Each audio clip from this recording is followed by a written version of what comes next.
So in this series of Marichasanas, for Marichasana C, we get into the twisting Marichasanas. So the legs are the same as A and B, except we're doing something different with our torso and our arms. So now we're twisting.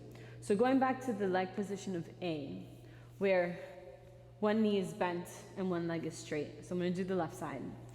And instead of folding forward like we did in A, we're going to twist. So to move into the twist, it's similar to what we talked about in Parsvakonasana B, where we really need to drop the tailbone around the spine.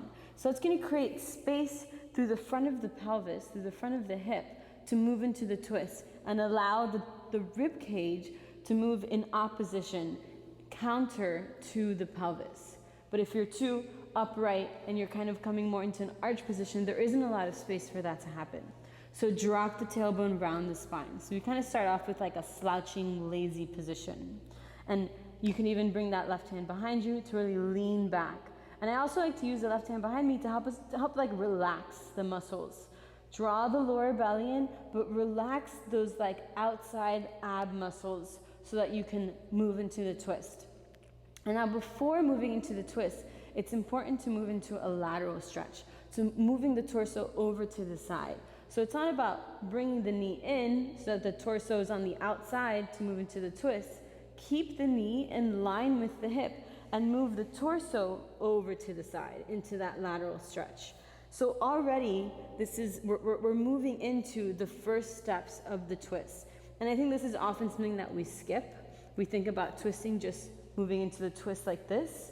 But in order to move into the full expression of this twist, we need the torso to be on the outside.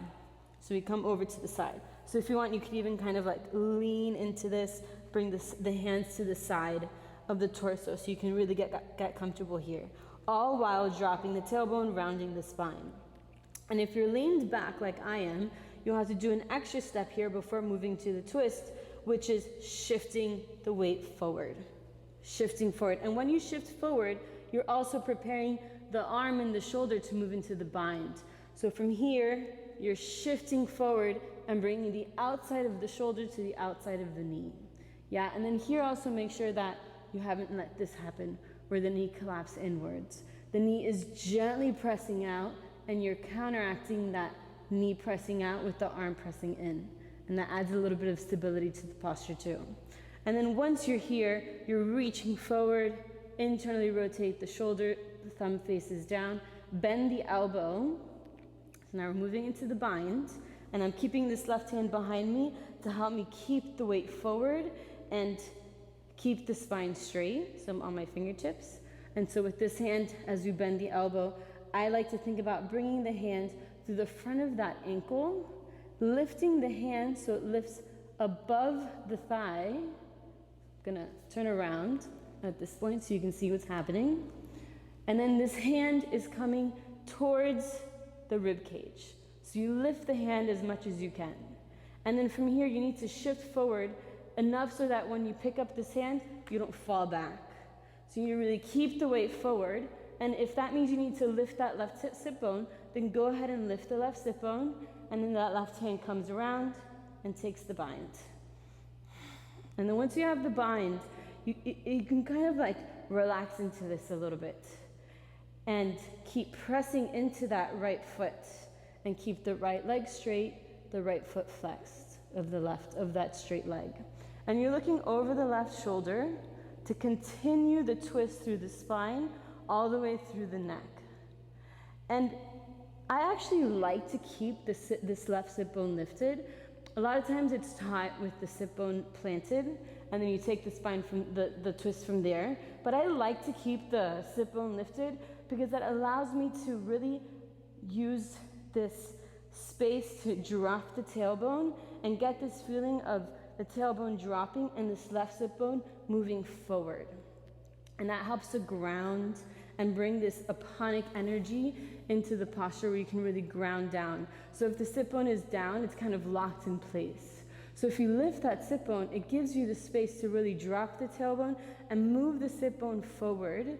And then you counteract that by lifting the heart and moving the heart towards into the twist. So they're moving in opposite directions. I'm going to show you that one more time.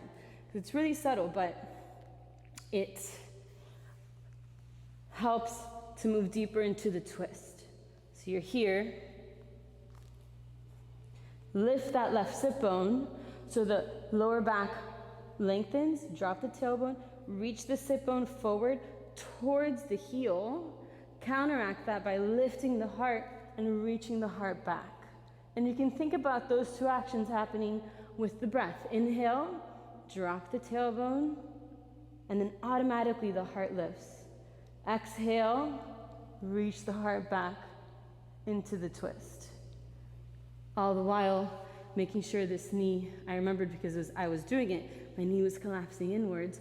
Keep the knee pressing out gently. And then the arm counteracts that, and that helps to also deepen into the twist. The left leg stays awake, the foot stays awake. That helps us add stability to the posture so that you don't collapse into the floor, keeping the heart lifted. So the more stability and grounding we have through our foundation, the more we can lift and expand through the heart, which is important in every single posture. So this is a super deep twist. What can we do instead if we can't make that bind? So you're here, you can work on all of those pieces we worked on to move into the posture, moving into the lateral stretch. And then you can just change what you do with the arms. You can either just hug the knee and then use that traction of hugging the knee, press the knee out to the side to move into the twist with the left fingertips on the floor to help keep the spine straight. But the same thing, drop the tailbone, lift the heart. If it's difficult for you to get that shifting forward sensation so that you're on the pelvis and you're not leaning back too much, if it's hard for you to move away from this leaning back, then again, elevate the hips. If it's too much to close the knee joint, just open the knee joint. It's okay. Eventually you have the foot, maybe not even eventually, but for the full expression, doesn't mean it's the only expression, it's just the deepest expression. You bring the foot closer, but if not, just keep it a little bit more open. Another option with the arms is to bring the elbow to the outside of the elbow, still keeping the hand on the floor for support, like a kickstand. And then if you're doing the full bind, but your hands aren't quite there, you can use a strap to make the arms a little bit longer. And one final point for that bind. Notice that in order to attempt the bind, just notice where the elbow needs to be. The elbow needs to pass the shin, because then it has the ability to go like this for the bind.